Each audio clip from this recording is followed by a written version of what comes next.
Hi అండి, ఎలా ఉన్నారు? అందరూ బాగున్నారా? బాగుండాలి అని కోరుకుంటున్నాను. యాక్చువల్గా ఈరోజు నేను చెప్పే టాపిక్ వచ్చేసి టీనేజ్లో ఉండే పిల్లలు. అది ఆడపిల్లలు అయ్యి ఉండొచ్చు, మగపిల్లలు అయ్యి ఉండొచ్చు, ఎవరైనా అయ్యి ఉండొచ్చు.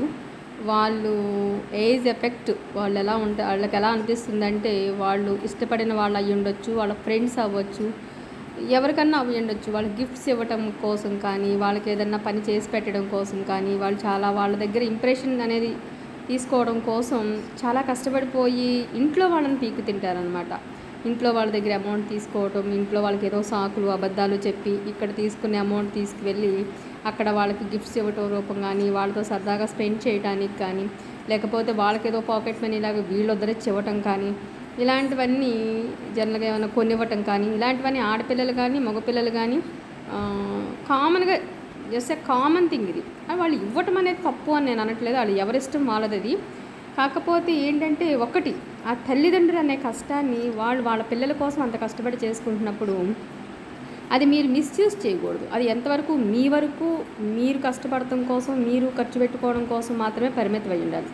మీరు అనదర్ పర్సన్కి ఇవ్వాలి, మీరు ఇష్టపడిన మనిషికి అనుకున్నప్పుడు అది మీరు సంపాదించే రూపాయి అయి ఉండాలి. మీరు ఏదో రూపంగా మీరు సంపాదించిన రూపాయి అయిన రోజున మీరు అది ఏం చేసుకోవడానికైనా మీకు దాని మీద రైట్స్ ఉంటుంది. అది వాళ్ళు మీరు ఫ్యూచర్లో బ్రేకప్ అవుతారో, లేకపోతే ఇంకా ఫర్దర్ స్టెప్కి వెళ్ళొచ్చు, లేకపోతే అదే ఫ్రెండ్షిప్తో కంటిన్యూ అవ్వచ్చు, వాట్ ఎవర్ ఏదన్నా అవ్వనండి, అది వేరే విషయం. కానీ తల్లిదండ్రుల కష్టాన్ని తీసుకువెళ్ళి ఎవరో ఇంప్రెషన్ కోసం అనేది మీరు మిస్యూజ్ చేసి ఆ కష్టాన్ని వృధా చేయకండి. మీరు సంపాదించుకున్న డబ్బులు మీరు ఎలా అయినా స్పెండ్ చేసుకోండి, ఇచ్చుకోండి, తగలేసుకోండి, ఏదన్నా చేయండి. కానీ ఇలా మాత్రం చెయ్యొద్దు. ఏ ఆడపిల్లలు మగపిల్లలు కూడా ఇట్స్ నాట్ రైట్. అది చాలా టఫ్ సిచ్యువేషన్ అనమాట. అలా జరిగేది చాలామంది ఇళ్లల్లో మనం చూసేది. చాలా నియర్ బై ఇళ్లల్లో కూడా తెల్లారులేస్తే ఫ్రెండ్స్ బర్త్డే గిఫ్ట్స్ కానీ, లేకపోతే బయట మూవీస్కి వెళ్ళటం కోసమని, లేకపోతే వాళ్ళకి ఏదో ఇంట్లో ఇబ్బంది వచ్చిందని చెప్పేసి ఇంట్లో వాళ్ళు ఏదో ఇక్కడ మనం ఏదో కోర్టులో అయినట్టు చేసినట్టు తల్లిదండ్రుల కష్టాన్ని అర్థం చేసుకోలేరు.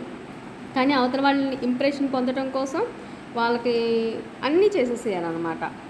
అది మరి ఆ ఏజ్ ఎఫెక్ట్ అయ్యి ఉండొచ్చు. కానీ ఒక్క పాయింట్ ఏంటంటే, నేను చెప్పేది యాజ్ ఎ సిస్టర్ అనుకోండి, యాజ్ ఎ మదర్ అనుకోండి, యాజ్ ఎవర్ విష్, ఈ వీడియో చూసే ప్రతి ఒక్కళ్ళు కూడా ఎవరు తల్లిదండ్రులను బాధ పెట్టొద్దు. తల్లిదండ్రులు కష్టపడి మీకోసం సంపాదించే రూపాయిని మీరు ఖర్చు పెట్టుకోండి.